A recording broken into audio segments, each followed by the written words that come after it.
Mañana, tiempo especial para con el Señor.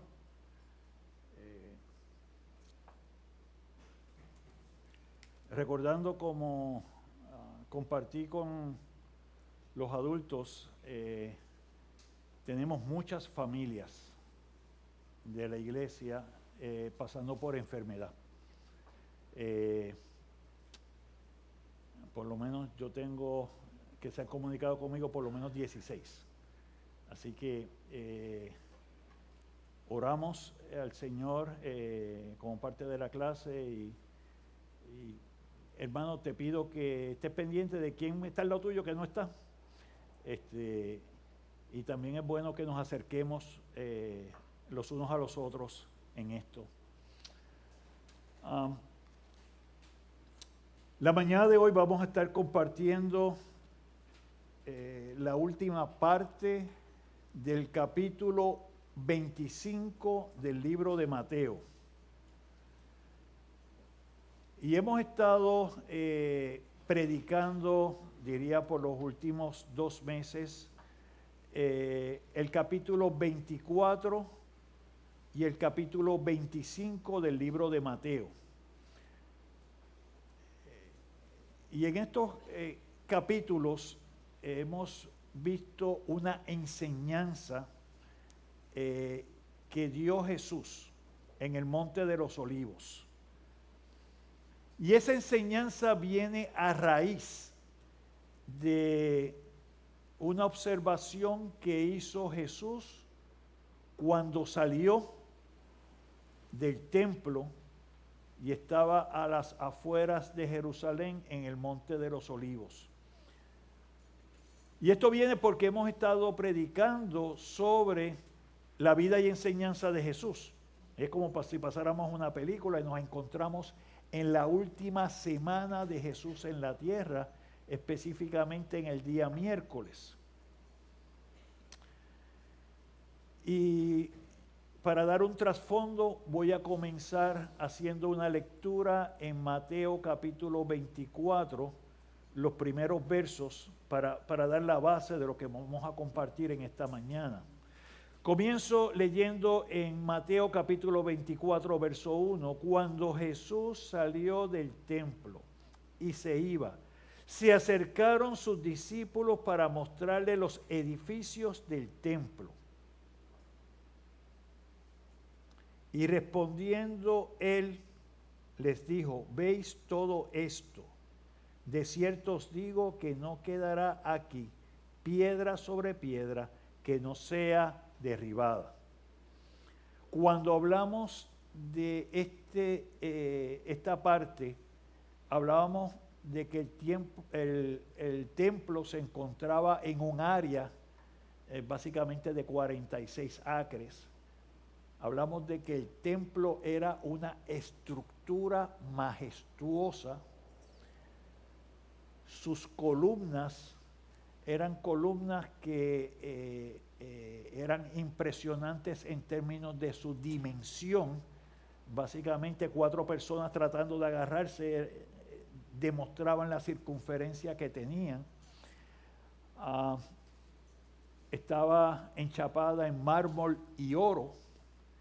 Y era algo, se consideraba en su momento una de las 7 maravillas en términos de su construcción y diseño. Así que los discípulos exponen y le dicen, mira qué bonito esto. Pero Jesús le dice, va a pasar el momento en que aquí no quedará piedra sobre piedra. Y esto nos lleva entonces al verso 3 del capítulo 24, y estando él sentado en el Monte de los Olivos, los discípulos se acercaron aparte, diciendo, dinos, ¿cuándo serán estas cosas? ¿Y qué señal habrá de tu venida y del fin del siglo? Entonces de pronto los discípulos se acercan y traen 3 preguntas que hemos ido abordando y hemos ido compartiendo en estas predicaciones. Uno, ¿cuándo serán estas cosas? Dos, ¿qué señal habrá de tu venida? Y les comentaba cuando estábamos compartiendo esto que para mí esa pregunta fue bien impresionante. Porque quiere decir que los discípulos ya habían cogido el mensaje de que Jesús tenía que morir, pero va más allá. Si muere, resucita, porque ¿cómo voy a preguntar cuándo tú vendrás si no estoy consciente de que mueres, resucitas y vas a estar con nosotros otra vez? Y le preguntan también, ¿y del fin de este siglo? ¿Cuándo acabarán las cosas que están ahora? Y esto es importante porque ya los discípulos y el pueblo de Israel como tal conocían el concepto de eternidad. Y si recuerdan el joven rico cuando se acercó al Señor, ¿qué le dijo? Yo he seguido todos los mandamientos. Dime qué tengo que hacer para heredar la vida eterna. O sea que el concepto de eternidad ya estaba allí. Y de allí comienza entonces este trasfondo donde contestando cada una de estas preguntas hoy vamos a estar hablando del fin del siglo. Y cuando hablamos del fin del siglo, no hablamos de 100 años. Cuando hablamos del fin del siglo, hablamos de la era en que estamos ahora. Y hemos estado compartiendo cuando hablamos de la segunda venida del siglo actual o este siglo y hablamos del siglo venidero. Y que entre ambos componen todo lo que nosotros como seres humanos entendemos como tiempo. Así que a través de lo que hemos compartido hemos visto unas parábolas. Y hoy compartimos lo que es el resumen de esas parábolas porque la enseñanza de Jesús en el Monte de los Olivos pretendía hacer presente que debemos estar velando y estar preparados. Es eso.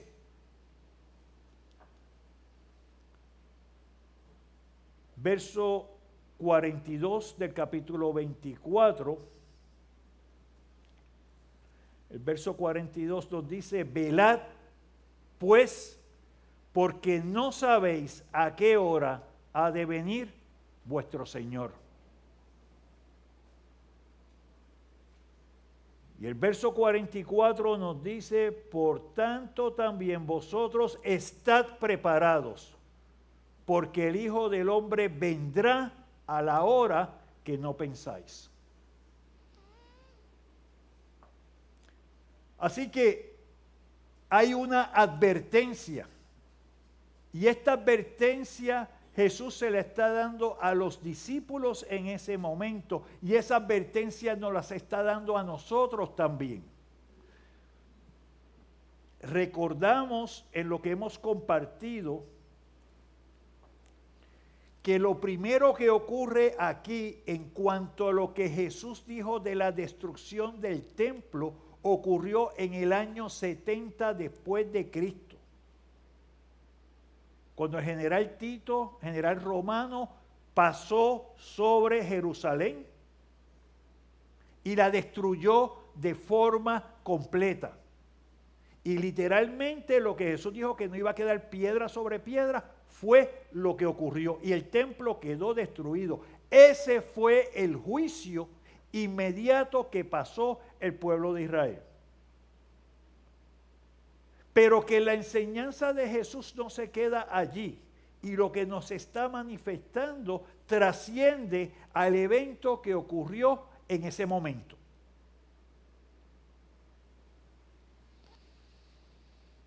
Si vamos al capítulo 25, allí en Mateo, verso 19, la otra parábola, que es la parábola de los talentos, dice, después de mucho tiempo vino el señor de aquellos siervos y arregló cuentas con ellos. Si recordamos en esta parábola, se dio dones. Se le dio a ellos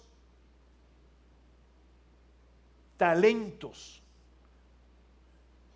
Se le dio una medida para que ellos la hicieran crecer. Pero el Señor que hizo esto, no se los dio y se fue y se desapareció. Se los dio, estuvo fuera y vino y regresó. Palabra clave, regresó. Y cuando regresó, ¿qué hizo? Pasó juicio sobre lo que se había hecho con aquello que habías recibido. Y cada uno de los que estamos aquí hoy, hemos recibido del Señor dones y hemos recibido del Señor talentos.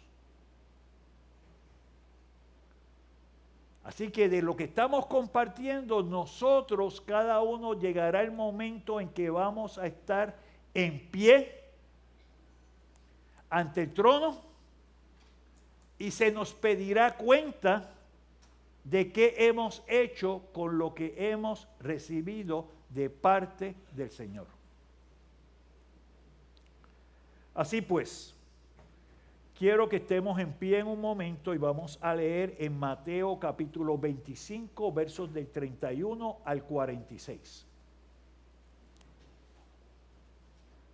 Leemos en Mateo capítulo 25, versos 31 al 46 y leemos en el nombre del Padre, del Hijo y del Espíritu Santo. El juicio de las naciones. Cuando el Hijo del Hombre venga en su gloria y todos los santos ángeles con él, entonces se sentará en su trono de gloria y serán reunidas delante de él todas las naciones y apartará los unos de los otros, como aparta el pastor las ovejas de los cabritos. Y pondrá las ovejas a su derecha y a los cabritos a su izquierda. Entonces el rey dirá a los de su derecha, venid, benditos de mi Padre, heredad el reino preparado para vosotros desde la fundación del mundo. Porque tuve hambre y me diste de comer, tuve sed y me diste de beber, fui forastero y me recogisteis. Estuve desnudo y me cubristeis, enfermo y me visitasteis, en la cárcel y vinisteis a mí. Entonces los justos le responderán diciendo, Señor, ¿cuándo te vimos hambriento y te sustentamos, o sediento y te dimos de beber? ¿Y cuándo te vimos forastero y te recogimos, o desnudo y te cubrimos? ¿O cuándo te vimos enfermo o en la cárcel y vinimos a ti? Y respondiendo el rey les dirá, de cierto os digo que en cuanto lo hicisteis a uno de estos mis hermanos más pequeños, a mí lo hicisteis. Entonces dirá también a los de la izquierda, apartaos de mí, malditos, al fuego eterno preparado para el diablo y sus ángeles.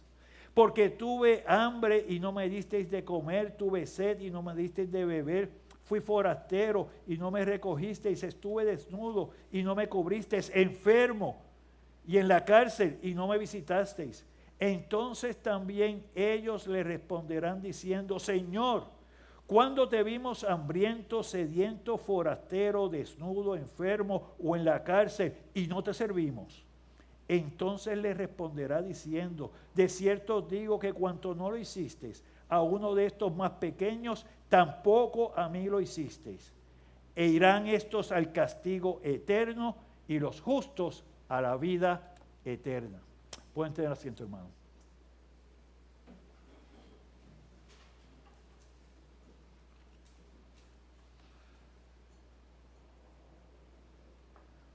Lo que estamos compartiendo en esta mañana es un evento que va a ocurrir. Creas o no creas en él, va a ocurrir. Porque es importante que entendamos que la manifestación de Jesús en este momento es clara. Y es decir, que llegará el momento en el cual nosotros hemos de presentarnos ante Él. Y sabemos que Jesús está a la diestra del Padre en el trono celestial. Y es un día que vamos a estar allí. Cuerpo glorificado, todo resucitado, y daremos cuenta.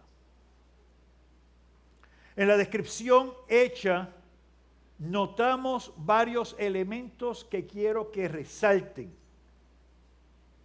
Primeramente, dice, cuando el Hijo del Hombre venga en su gloria. Así que cuando Jesús regrese, cuando Jesús venga, va a estar en gloria. ¿Cuál es la manifestación de la gloria de Dios? Primeramente nos dice la palabra que todo ojo le verá. Pero ¿cómo yo puedo asociar lo que se está presentando aquí? Si recordamos cuando ocurrió la transfiguración,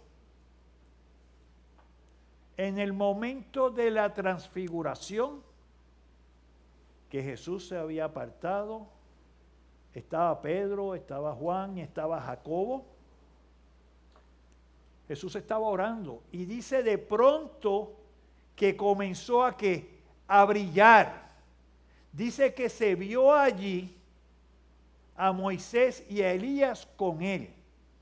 Dice allí también que de pronto llegó una nube allí y salió la voz del Señor diciendo, este es mi Hijo amado. Así que eso nos da a nosotros un atisbo, una referencia de esa manifestación. Dice también que en este regreso del Señor viene como Rey. Así que conocemos y hemos estado compartiendo desde que nace, es reconocido como Rey. Cuando asciende, está con el Padre como Rey. Quiere decir que cuando regresa, ya regresa como Rey. No regresa como un niño que va a crecer. Él regresa como Rey en gloria. Así que continúa describiendo este glorioso evento, incluyendo a los ángeles que serán sus siervos y ellos con la responsabilidad de ministrar la justicia del Señor. Dice que ellos saldrán y recogerán a todos desde los 4 puntos de la tierra. Ante él todo hombre de toda nación se presentará para rendir cuentas y ser juzgado. Todos serán traídos por los ángeles. Su venida representa la separación final. Así que cuando el Señor regrese, estábamos compartiéndolo en la clase, trigo a un lado, cizaña al otro.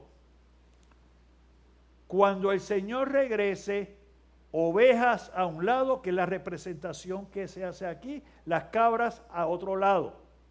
Hay una separación, no hay un punto intermedio.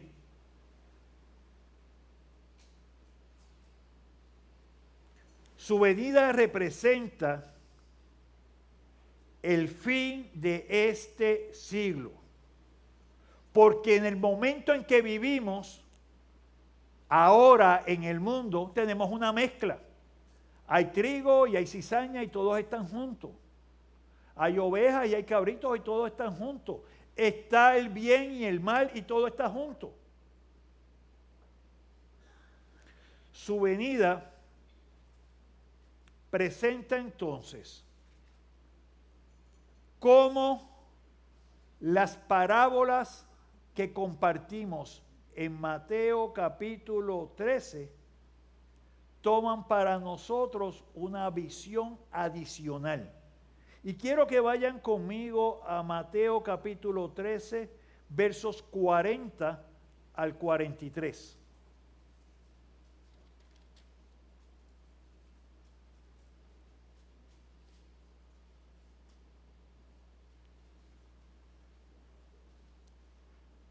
Versos 40 al 43 de Mateo capítulo 13. De manera que como se arranca la cizaña y se quema en el fuego, así será el fin de este siglo. Enviará el Hijo del Hombre a sus ángeles y recogerán de su reino a todos los que sirven de tropiezo y a los que hacen iniquidad, y los echarán en el horno de fuego. Allí será el lloro y el crujir de dientes. Entonces los justos resplandecerán como el sol en el reino de su Padre. El que tiene oídos para oír, oiga. Y del 48 al 50 nos dice, y una vez llena, la sacan a la orilla y sentados recogen lo bueno en las cestas y lo malo echan fuera. Así será el fin del siglo. Saldrán los ángeles y apartarán a los malos de entre los justos y los echarán en el horno de fuego. Y allí será el lloro y el crujir de dientes. Hay la misma representación dada en dos parábolas que tenemos en el capítulo 13. Pero es importante notar que cuando se habla del trigo y la cizaña se recoge todo. Se ciega todo y se separa el uno del otro. Y mira cómo los describe. Y enviará el Hijo del Hombre a sus ángeles y recogerán de su reino a todos los que sirven de tropiezo y a todos los que hacen iniquidad y a todos los que hacen maldad y a todos los que no han creído y a todos los que han escuchado pero no han hecho caso, a todos los que quieren vivir a su manera y no a la manera del Señor. Hay una consecuencia que se presenta allí. Y lo importante que entendamos con esto es que aquí no se le pregunta a ninguno, ¿quieres que te coja? ¿Quieres que no te coja? ¿Quieres que te deje aquí o te haga allá? No, ya sale de nuestras manos. Y es importante que veamos eso porque ahora estamos en el tiempo de gracia. Ahora es que tenemos nosotros la oportunidad de reconocer la obra de Cristo. Y no es por miedo a la consecuencia, es por el amor que Cristo nos ha mostrado con su muerte en la cruz por nosotros. Porque entendemos que Él pasó el castigo que nos tocaba, a ti y a mí. Y esa es la base para nosotros, de una forma voluntaria, obedecerle, de una forma de amor, porque en el corazón sé lo que Él ha hecho por mí. Porque el momento que estamos describiendo cambió la cosa. En ese momento pasamos de gracia a juicio. Y lo traigo en este momento y con ese énfasis porque las palabras dichas y descritas por Jesús más adelante son fuertes y son intimidadoras. Y muchos preguntan, ¿y cómo es eso? ¿Y cómo va a hacer eso? Él lo puede hacer así porque ahora estamos en el tiempo de la gracia. Ahora estamos en el tiempo no solamente de escuchar, sino de corazón servirle, de corazón darle la prioridad. Más adelante no hay esa oportunidad. Las ovejas serán puestas a la mano derecha, y dice aquí la descripción, y las cabras a la mano izquierda. Las ovejas representan a los verdaderos creyentes, aquellos que creyeron en Jesús como su Salvador, nacieron de nuevo y son siervos fieles y buenos, los que preservan el hacer el bien para la gloria de Dios. Y esa descripción es bien importante, porque no dice aquí los que escucharon, los que decían eso se escucha bonito, los que decían sí, no, yo voy solamente en Semana Santa a la iglesia. Eso no es. De lo que está hablando aquí es no solamente los que escucharon, sino aquellos que no solamente escucharon, sino que creyeron. Y creyeron en la obra de salvación de Jesús. Aquellos que nacieron de nuevo, y los que nacieron de nuevo son aquellos que pueden decir, mas ya no vivo yo, sino que vive Cristo en mí. Y las cosas viejas pasaron. Si sigo amando las cosas viejas, no he nacido de nuevo. Si le sigo dando prioridad a las cosas viejas sobre el Señor, no he nacido de nuevo. Y esto no es un part-time. Esto es un full-time. Tenemos que ver, entender y que nuestra vida refleje que Jesús es primero. Eso es lo que está resaltando aquí este tiempo de juicio a las naciones. Si mi interés y mi prioridad está en otras cosas, esto es un llamado de alerta. Porque estamos en el tiempo de la gracia, estamos en el tiempo del arrepentimiento, estamos en el tiempo del perdón, estamos en el tiempo de ponernos a cuentas con el Señor. Porque a la medida que no lo hago, a la medida que yo no veo lo que Cristo ha hecho por mí, o que sigo haciendo las cosas porque me gustan, porque es mi vida, porque yo quiero vivir así, la representación y el resultado final es que la sangre de Cristo derramada en la cruz no me importa. No es lo suficientemente importante para mí, para que mi corazón, mi mente y mis acciones cambien. Y es lo crítico de esta enseñanza. Así que las cabras representan a todos los incrédulos, los que nunca profesaron a Cristo y los que profesaron de labios pero nunca creyeron en Jesús. En las parábolas que acabamos de exponer, capítulo 24 y 25, fueron denominados como los siervos malos y negligentes. Más adelante los llama siervos inútiles. Los relacionados con los que no obedecen a la verdad y se deleitan con el mundo actual. Así que aprendemos de esta primera parte que el tiempo del juicio llegará. Jesús mismo lo dijo. El Señor vendrá en su gloria. Nadie puede escapar del inminente juicio de Dios. Y Él va a juzgar al mundo mediante su Hijo. Nos dice la palabra, porque el Padre a nadie juzga, sino que todo juicio dio al Hijo. Juan 5:22. Así que Jesús, el que vino y murió, el que es la muestra de amor de Dios para ti, el que te perdona ahora, el que te saca de condenación ahora, vendrá el momento en el cual pasará juicio. Y si tú no quisiste, pues vas a tener el resultado de lo que no quisiste aceptar. Un hecho revelador que debemos resaltar es que Jesucristo está sentado en el trono a la diestra de Dios. Y ahora podemos acercarnos al trono de la gracia en arrepentimiento para ser justificados.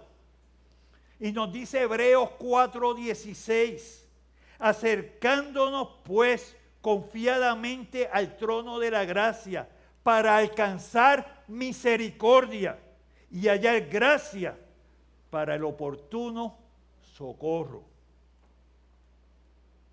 ¿Y quién necesita socorro?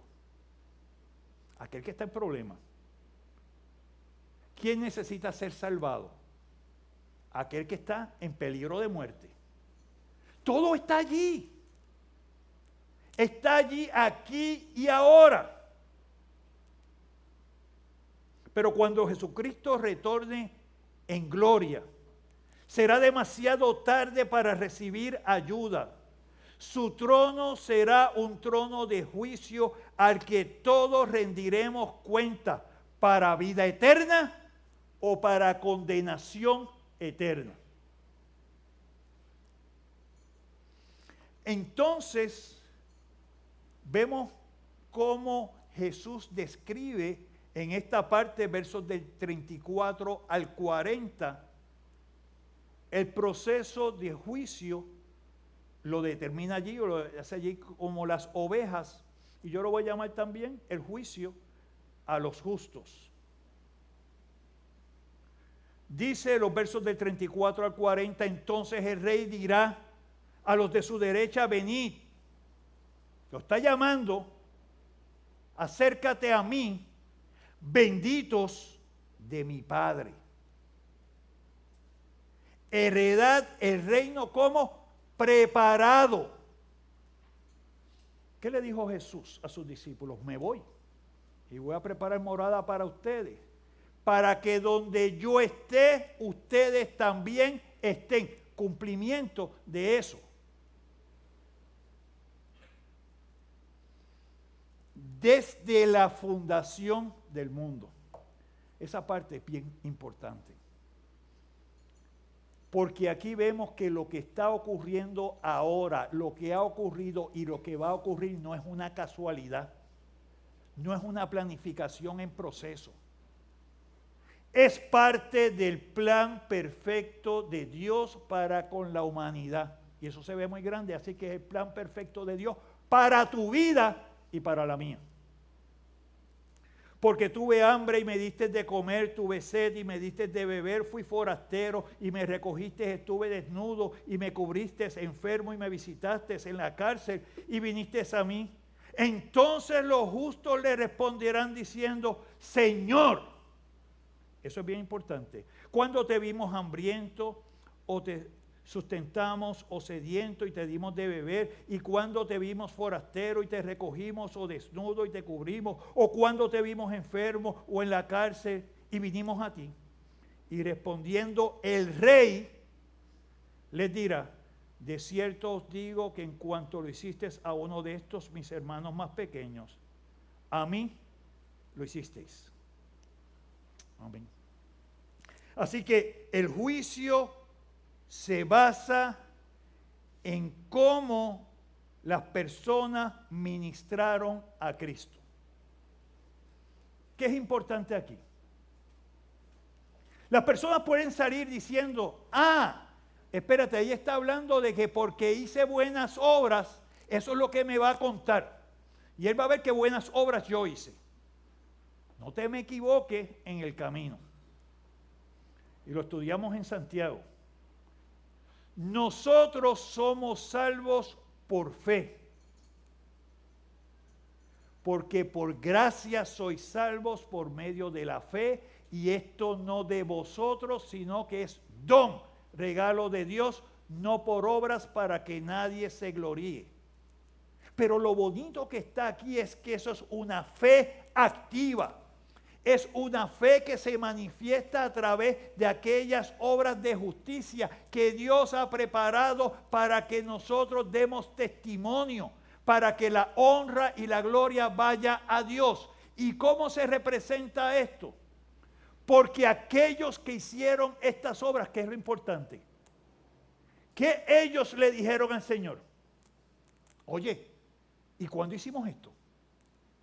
¿Cuándo te vimos enfermo? ¿Cuándo te vimos desnudo? ¿Cuándo tenías sed? ¿Cuándo estabas enfermo? Porque no lo hicieron esperando algo a cambio. Porque no lo hicieron fijándose, déjame hacérselo a este y a aquel, no. Porque lo hicieron para dar testimonio de la obra de Cristo en su vida. Y por eso es importante primero creer.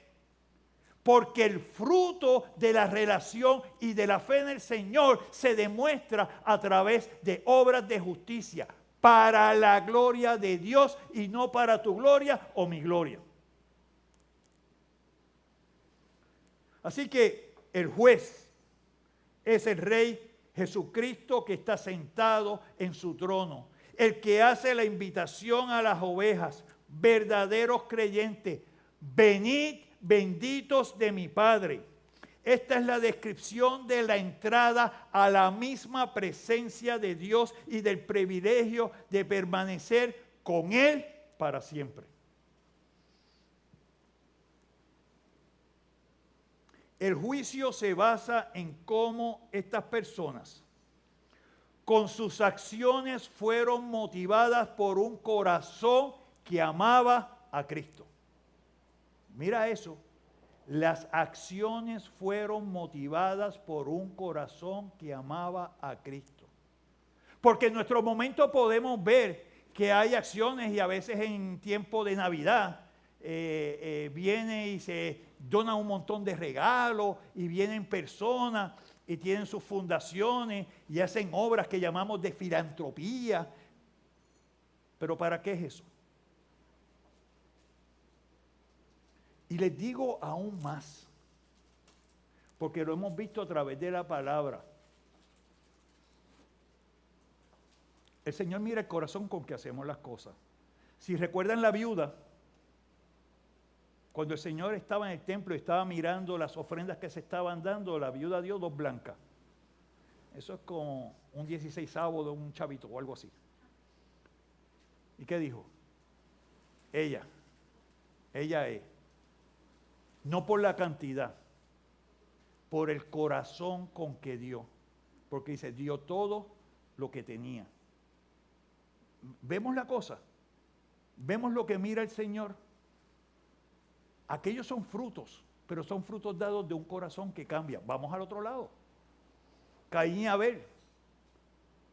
Me gusta usarlo mucho, porque la gente dice, no, es que Caín dio una oveja y...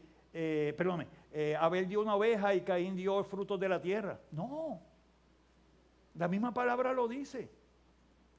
Abel dio de lo mejor que tenía porque sabía a quién le estaba dando y cuál era el propósito de su ofrenda. Caín le dio una ofrenda, pero no tuvo el cuidado que tuvo Abel. Así que todo lo que te estoy planteando en esto es que estos que sirvieron, estos que han sido entonces presentados al Señor y dice que sus obras van con ellos, no lo hicieron pensando en cuál iba a ser la recompensa. Lo hicieron dando testimonio de que como personas necesitadas recibieron de parte del Señor y de lo poco o de lo mucho que han recibido lo han compartido con los demás. Así que el creer en Cristo produce obras de arrepentimiento, obras de obediencia, obras de justicia para la gloria de Dios. Este es el resultado de la fe en Cristo.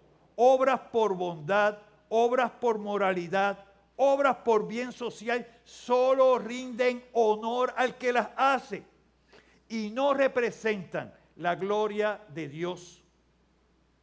Y vemos en la palabra que nos dice que si confesáramos con tu boca que Jesús es el Señor y creyeres en tu corazón que Dios le levantó de los muertos, serás salvo, porque con el corazón se cree para justicia, pero con la boca se confiesa para salvación. Hay un elemento de fe, hay un elemento de confesión. Pero también nos dice 2 Corintios 5:10, porque es necesario que todos nosotros compadezcamos ante el tribunal de Cristo, para que cada uno reciba según lo que haya hecho mientras estaba en el cuerpo. Sea bueno o sea malo. Así que lo que vamos a dar cuentas allá es de lo que hicimos acá.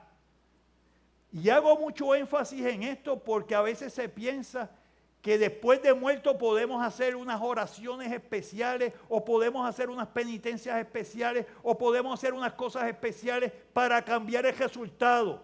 Se acabó el juego. Ya no hay oportunidad. La oportunidad es ahora y el corazón cambiado va ahora. Se muestra el corazón de los creyentes cuando ellos son los que preguntan: ¿cuándo hicimos estas cosas? Así que sus acciones fueron realizadas sin esperar recompensa. Fueron basadas en el testimonio de la obra de Cristo en su vida. Y esos hermanos de los que se habla son los discípulos.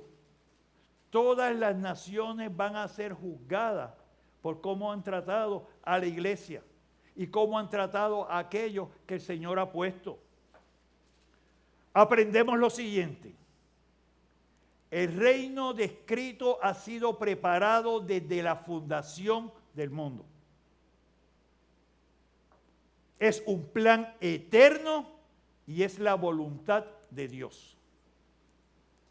Así que lo que Jesús está hablando, que es Él diciéndolo directamente, no es otra cosa que afirmando lo que Dios ha designado por su voluntad para nosotros. Efesios 1, 4 al 5. Enfatiza esto: según nos escogió en Él antes de la fundación del mundo para que fuésemos santos y sin mancha delante de Él, en amor, habiéndonos predestinado para ser adoptados hijos suyos por medio de ¿quién? De Jesucristo, según el puro afecto de su voluntad. Ahí está descrito. Él lo designó así antes de la fundación del mundo para que tú fueses santo y sin mancha. Y muchos me van a decir: me falta mucho para ser santo y sin mancha. Y yo te voy a decir: si tú has creído en Cristo, su sangre es la que te santifica. Su sangre es la que te quita las manchas. Y cuando tú vas con un corazón contrito y humillado, Él te perdona. Y es a través de Él que cuando Dios te mira, Él dice: Él es lavado por la sangre mía. Segundo, el reino fue prometido por Jesús a sus discípulos. Juan 14, del 2 al 3 nos dice: en la casa de mi Padre muchas moradas hay. Si así no fuera, yo os hubiera dicho: voy pues a preparar lugar para vosotros. Y si me fuere y os prepararé lugar, vendré otra vez y os tomaré a mí mismo, para que donde yo estoy, vosotros también estén. ¿Y dónde está Cristo ahora? A la diestra del Padre. ¿Dónde vamos a estar en el momento de su venida si no nos ha llamado antes? Si le hemos reconocido con Él a la diestra del Padre. Pero si no le hemos querido reconocer y hemos querido hacer otras cosas, pues estaremos fuera de la presencia del Señor. Tercero, Jesús es el Rey que nos da entrada a la herencia de gloria eterna. Él nos reconoce a nosotros. Así que, ¿cómo conocemos a Jesús? Cuando creemos, cuando buscamos en su palabra, cuando queremos ser imitadores de Él, cuando queremos crecer a su imagen. Ahí que le conocemos. Porque no podemos crecer a la imagen de uno que no conozco. Y si le tengo apatía a las cosas del Señor, le tengo apatía a la palabra, le tengo apatía a las otras cosas, pues no estoy conociéndolo. Esto funciona en una relación donde yo entiendo y conozco al que me salvó, y porque lo entiendo y lo conozco lo puedo obedecer, y porque lo entiendo y lo conozco puedo hacer esas obras de justicia que era hecho para mí, porque lo entiendo y lo conozco, sé su santidad, y entonces voy en arrepentimiento y en humillación. Porque conozco lo que Él quiere para mí, que es bueno, santo y perfecto. Entonces es que yo le meto presión a mi voluntad, a mis acciones, porque quiero parecerme a Cristo, porque quiero ser su embajador. Y aquí tenemos entonces el contraste. Termina este pasaje en los versos del 41 al 45, que es el juicio que se está haciendo a aquellos que son los injustos. Dice, entonces dirá también a los de la izquierda, apartaos de mí, malditos, al fuego eterno preparado para el diablo y sus ángeles. Así de fuerte arranca ese tiempo de juicio. Porque tuve hambre y no me diste de comer, tuve sed y no me diste de beber, fui forastero y no me recogisteis, estuve desnudo y no me cubristeis, enfermo y en la cárcel y no vinisteis. Entonces también ellos le responderán, ¿cómo? Señor. Y esa parte a mí me dio otro cantazo. Porque aquí he querido hacer la vida a mi manera y a mi forma. Pero en ese momento, en ese instante, hay un reconocimiento.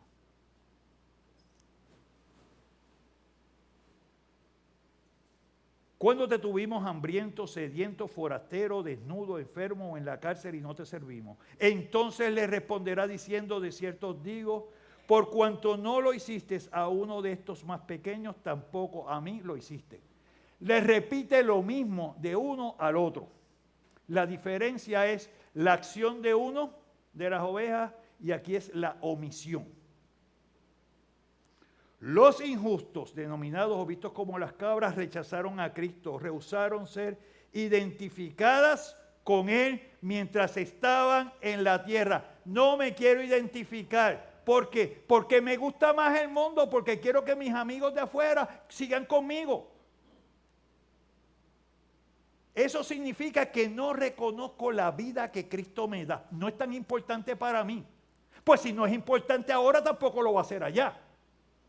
Y esa es la parte directa, y estoy tratando de hablar lo más directo posible. Porque yo prefiero que haya esa discusión aquí abajo a que pase este momento y la discusión no sea conmigo, la discusión sea ante Cristo.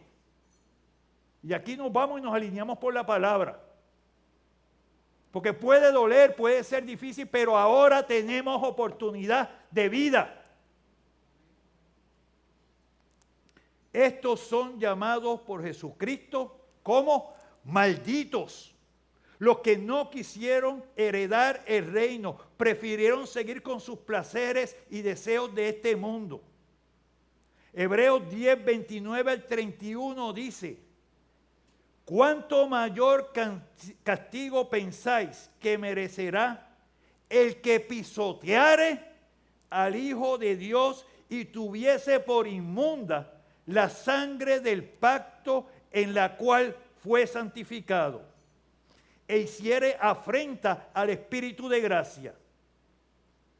Pues conocemos al que dijo, mía es la venganza, yo daré el pago, dice el Señor. Y otra vez, el Señor juzgará a su pueblo. Horrenda cosa es caer en manos del Dios vivo. Y aquí tenemos el contraste. Aquí tenemos el contraste de no dar cuenta. Por eso podemos ver la descripción que hace Jesús con aquellos que no aceptaron. Porque tomaron por inmunda el sacrificio, porque no hicieron caso, porque no les importó. Pues hay un resultado. La razón de este juicio fue por una vida de egoísmo. Sus prioridades estaban en ellos mismos, sus comodidades, sin cuidado, pendiente del materialismo. Son espiritualmente ciegos. Rehusaron ver la verdad del Evangelio, rehusaron la Biblia. Por consiguiente, no tienen temor de Dios e ignoraron a Cristo. Todas esas cosas. Estas faltas para actuar en amor y consideración del Señor corresponden a las tres parábolas que ilustran la condición del corazón de aquellos que no estaban velando ni estaban preparados, porque estaban en otras cosas.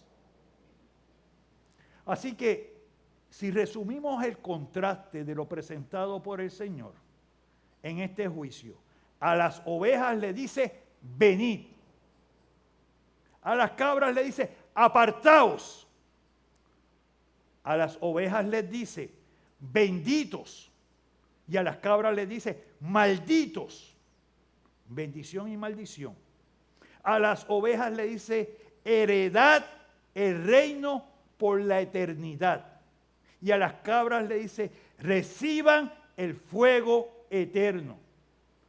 Y a las ovejas le dice, moran con Dios en luz, mientras que las cabras están morando con Satanás y sus ángeles en el fuego eterno. Ahí está planteado. Pero bien importante, en ambos casos, todos reconocen a Jesucristo como el Señor. Y se cumple allí la lectura de Filipenses 2 del 9 al 11. Por lo cual Dios también exaltó hasta lo sumo y le dio un nombre que es sobre todo nombre, para que en el nombre de Jesús se doble toda rodilla de los que están en el cielo y en la tierra y debajo de la tierra, y toda lengua confiese que Jesucristo es el Señor, para gloria del Dios Padre. Eso está allí. Y si hay algo que es común en ese juicio, es que toda boca va a confesar que Jesucristo es el Señor. Unos para vida y otros para condenación eterna. Así que concluimos. El juicio de Jesús es final y eterno. No hay una segunda oportunidad. Los injustos respondieron a la declaración de Jesucristo, reconociéndolo como Señor. Es el momento en que empieza la confusión y el desespero. Pero ya no hay oportunidad. Por otra parte, se resalta la condición de los redimidos por Cristo. Esta es una debida ante Dios, Cristo y el Espíritu Santo. Y les dejo entonces con esta lectura en Mateo 10, 32 al 33. A cualquiera, pues, que me confiese delante de los hombres, yo también le confesaré delante de mi Padre que está en los cielos. Y cualquiera que me niegue delante de los hombres, yo también le negaré delante de mi Padre que está en los cielos. Y yo quiero orar esta mañana, porque lo que hemos compartido aquí debe levantar nuestra atención a nuestra condición y relación con el Señor. Tiene que ser una de fe, y esa fe tiene que llamar a hacer obras de justicia para la gloria de Dios. Tiene que ser una que llame a un corazón que realmente sea deseoso, no solamente de venir y estar, sino de venir y hacer y edificar para el cuerpo de Cristo. Si en esta mañana has sido tocado por la palabra, allí donde estás, preséntate al Señor. Ponte en pie. Él está mirando tu corazón. Yo no lo puedo ver, pero Él lo ve. Y con un corazón contrito y humillado, Él nos va a mirar y nos va a aceptar. Bendito Señor y Padre Celestial, a ti damos toda honra y toda gloria. Gracias, Señor, por la verdad de la palabra, por la exhortación que haces, porque nos has presentado de forma clara que vendrás, que regresarás un día como lo has prometido. Nos estás llamando en este momento. Estamos en el tiempo de gracia, en el tiempo que con amor santo te has presentado, en el tiempo, Padre Celestial, en el cual cubres multitud de pecados, en el tiempo que tenemos la oportunidad de conocerte, relacionarnos contigo, de ser tus embajadores, de crecer a tu imagen, de que tú muevas, Señor, los corazones, que libertes las cadenas, que quites, Señor, aquellos pensamientos que son pensamientos de mal, aquellos pensamientos que ha puesto el maligno, para que vivamos una vida separada, para que demos más importancia a otras cosas que a ti. Quita, Padre Celestial, el desánimo. Quita, Padre Celestial, el enfriamiento. Mueve el corazón a través de tu Espíritu para que de una forma clara entendamos que tú das vida y la das en abundancia. Y que lo que compartimos es solamente el comienzo, y cuando hemos creído en ti comenzamos a vivir esa vida de eternidad desde ahora, y que estamos, Señor, prestados en esta tierra y hemos de estar de forma eterna para aquellos que hemos creído ante tu gloria. Y aquel que te ha conocido, Padre Celestial, el llamado es a que estemos pendientes y activos a dar testimonio de ti, a compartir la verdad de la palabra, a llegar a aquel que no te conoce, de momento a momento compartiendo la verdad del Evangelio, porque tú eres la única solución para la muerte espiritual. Tú eres la única solución, Padre Celestial, para dar propósito e intención a nuestra vida y que se cumpla el propósito con el cual fuimos creados. Ser a tu imagen, ser a tu semejanza y poder vivir una vida eterna en comunión contigo. Fuimos creados así y el llamado es llegar ante tu presencia. Guarda, Padre Celestial, y bendice la iglesia en el nombre de Cristo. Amén. Amén.